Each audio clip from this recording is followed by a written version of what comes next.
All right, so I tried the one, the only, the Bird app for 14 whole days, and here's my experience. Hallo, ich bin Adam und yo soy aprendiendo español y algo. As you can tell, I'm pretty new to this whole thing.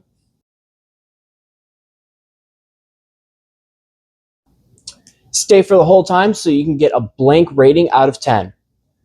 Duolingo is known for many things. It's pretty controversial, and it's known for its streaks, its interesting marketing that most people find very endearing, and that damn bird that is going to end my life when I end my streak tomorrow.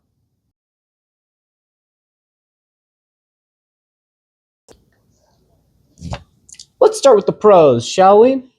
So, the things that I liked about Duolingo, because I did like things about it, was that Duolingo is very gamified, if that makes sense. It's very easy to keep going and keep listening.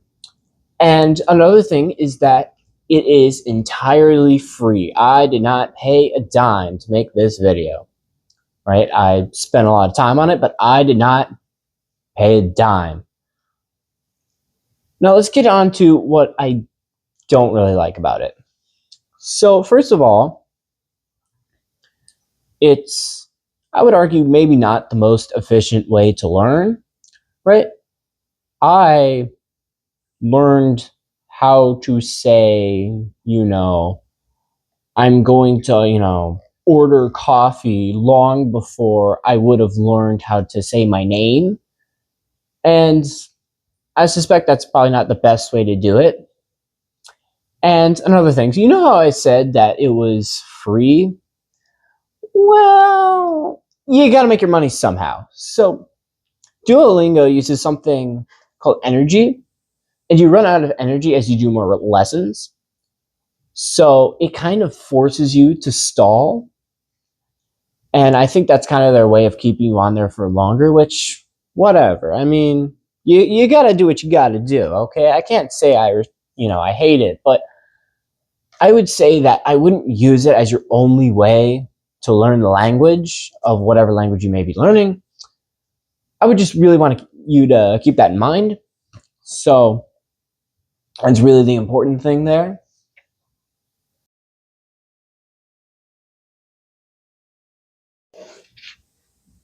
I suppose it's also pretty good for any review that you would like to do. Any random words, which I suppose the randomness can be a good thing. It's very vocabulary focused. And it's good for if you really just cannot be asked to do anything else. You cannot be asked to do any immersion. You cannot be asked to read your textbook. You cannot be asked to write or read or talk to other people.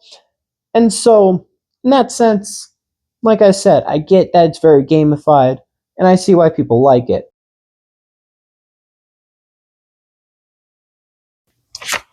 All right, and you've waited this long for my final rating. Can I get a drum roll, please? I will give it a solid 6 out of 10. I think that I really get, I think that Duolingo is overhated. I kind of get it. I get why people like it. I think that people are far too harsh on Duolingo. And the one thing I'll say is, with that being said, if you just use the Bird app, you're cooked. All right, I'm sorry, you're cooked. So I probably won't be using a whole lot of Duolingo after this, but I will say that I'm grateful for the opportunity to make this video. I'm happy I had the idea to make it. And yeah, so from here on out, I'm not like a full on, language learning creator, but I do. I mean, you guys, that really watch my content know how I roll. I like to show progress. So I'll try to make, some updates on, what I'm doing, how I'm progressing. And if I completely just fall on my ass and do horrible, then you're going to get to see that too. So, peace out.